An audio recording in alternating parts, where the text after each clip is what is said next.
Untuk pertanyaan nomor satunya, penjelasan menggunakan etika utilitarianism terkait ketiga studi kasus yang telah diberikan. Untuk studi kasus yang pertama yaitu Raus Bizan. Di sini perusahaan tersebut menjual produk makanan olahan dari buah-buahan dan menambahkan label 100% natural. Sedangkan mereka masih menggunakan bahan pengawet dan pewarna. Di sini Susi berusaha jujur, tetapi hal tersebut dapat menghambat target penjualan. Dari sisi utilitarianismnya, memang sangat menguntungkan bagi pihak perusahaan, tetapi langkah itu juga dapat merugikan konsumen yang telah mengetahui bahwa produk-produk tersebut adalah 100% natural. Di situ juga Susi melakukan hal yang secara etika utilitarianism benar, karena dia berusaha untuk memberikan pemahaman produk yang memang sesuai dengan fakta dan kenyataan. Untuk studi kasus yang kedua yaitu studi kasus yang Athena. Kasus ini secara etika utilitarianism dapat merugikan konsumen secara efek samping produk dan juga secara finansial. Konsumen tidak dapat transparan produk tersebut, yang dimana pada dasarnya produk dana sama sudah dicabut izin edarnya oleh BPOM karena metode aplikasinya harus menggunakan jarum microneedle. Hal ini hanya menguntungkan bagi pihak produsen dan malah merugikan konsumen dalam skala besar. Selain itu, Athena juga melanggar kode etik kedokteran di Indonesia, di mana perusahaan ini menggunakan gelar medis demi mempromosikan produk tersebut. Akan ada banyak pihak yang akan dikecewakan dan dirugikan oleh pihak Athena. Untuk studi kasus yang ketiga yaitu PT Nusantara Fresh Foods atau NFF. Perusahaan pengolah bahan makanan lokal di Jawa Barat yang mendapatkan komplain dari pihak yang bekerja sama diakibatkan oleh produk yang tercampur dengan hasil panen luar daerah dengan pestisida yang berlebihan. Dari studi kasus ini bisa disimpulkan bahwa untuk menyelesaikan masalah tersebut, harus ada pihak yang dirugikan, di mana pemasok luar tersebut adalah koperasi yang terdiri dari 300 petani akan kehilangan pekerjaan mereka. Di sisi lain, NFF harus mengembalikan kepercayaan pihak yang sudah terjalin kerjasamanya. Memang berat untuk memutuskan mitra dengan 300 petani, karena ada keluarga yang harus mereka nafkahi. Tetapi untuk mencapai the ultimate happiness, memutuskan mitra dengan pihak petani akan mengembalikan kepercayaan pihak-pihak yang telah bekerja sama dengan NFF dan juga mengurangi risiko finansial jangka panjang. Selain itu, kualitas sayur akan kembali semula dan juga produk akan diterima dengan segar. Untuk pertanyaan yang kedua, apa yang dimaksud dengan etika bisnis dan mana yang harus didahulukan, etika dulu atau keuntungan dulu? Di sini etika bisnis dapat diartikan sebagai pengetahuan terkait norma atau tata cara dalam pengelolaan bisnis serta moralitas yang mencakup aspek sosial, universal, dan ekonomi. Etika bisnis juga dapat dijadikan sebagai pedoman dalam bekerja.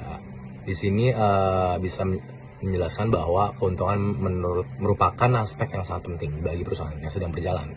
Tetapi untuk mencapai keberhasilan yang bertahan, etika perlu didahulukan agar dapat membangun citra positif, loyalitas pelanggan dan keberlanjutan perusahaan. Jadi di sini saya tetap mengedepankan etika. Untuk pertanyaan ketiga, apa yang dimaksud dengan value, norm, moral, dan ethics, dan juga implementasi untuk ketiga studi kasus dari tiga studi kasus yang sudah diuraikan. Pertama, value. Secara umum, value bisa merujuk pada nilai diri dalam kehidupan pribadi atau nilai sebuah produk dan dalam layanan bisnis. Value juga dapat diartikan sebagai kepercayaan yang dianut seseorang atau sekelompok orang yang menjadi pedoman dalam bertindak dan membuat keputusan. Kedua, norma. Norma merupakan hasil buatan manusia sebagai makhluk sosial. Pada awalnya aturan ini dibentuk secara tidak sengaja. Lama-lama norma kan disusun atau dibentuk secara sadar. Norma dalam masyarakat berisi tata tertib, aturan, dan petunjuk standar perilaku yang pantas atau wajar. Ketiganya, moral. Moral adalah istilah yang dipakai untuk mencakup praktik dan kegiatan yang membedakan apa yang baik dan apa yang buruk. Moral dianggap sebagai salah satu alasan yang mendasari dan mendorong seseorang secara beretika. Dalam konsep moralitas dijelaskan secara umum bahwa seseorang dalam menjalankan pekerjaan sangat memperhatikan peraturan-peraturan yang berlaku dan menyadari setiap perbuatan tidak boleh dilakukan karena melanggar prinsip moralitas pada dirinya sendiri. Dan untuk ethics merupakan cabang filsafat yang membahas konsep nilai, norma, dan prinsip moral dan dalam menentukan baik atau buruknya suatu tindakan manusia. Untuk kelanjutan dari nomor 3, berdasarkan studi kasus yang telah diuraikan dari studi kasus Raus Bizan, menurut benturan value atau nilai yang jelas antara Susi yang memegang teguh kejujuran dengan perusahaan yang memprioritaskan loyalitas dan pencapaian target penjualan. Untuk yang studi kasus Athena di sini value atau nilai yang dianut perusahaan murni didorong oleh keuntungan finansial. Sebuah kepercayaan memandu mereka untuk melakukan repackaging dan markup seharga secara ekstrim. Tindakan ini secara terang-terangan melanggar berbagai norma tertulis atau hukum, termasuk peraturan BPOM.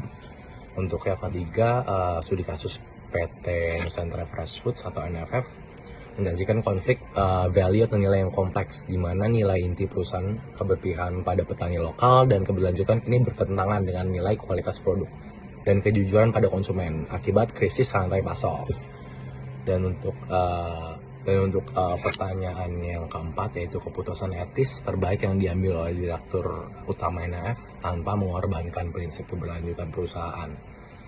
Keputusan etis terbaik yang dapat diambil oleh Direktur Utama NFF adalah dengan tidak memutuskan kontrak kooperasi secara langsung, namun dengan melakukan pendekatan investigasi, perbaikan, dan transparansi yang berfokus pada pemulihan integrasi rantai pasok.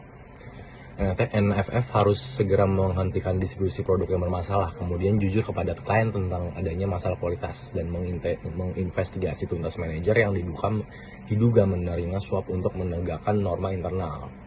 Kemudian untuk mempertahankan karakter perusahaan sebagai mitra petani yang berkelanjutan, NFF tidak memberhentikan kemitraan, melainkan memberikan kontrak perbaikan kepada koperasi dengan menempatkan staf QC internal NFF di koperasi tersebut. Dapat dilakukan untuk melakukan pembinaan pada koperasi agar kualitas produk yang didapat sesuai.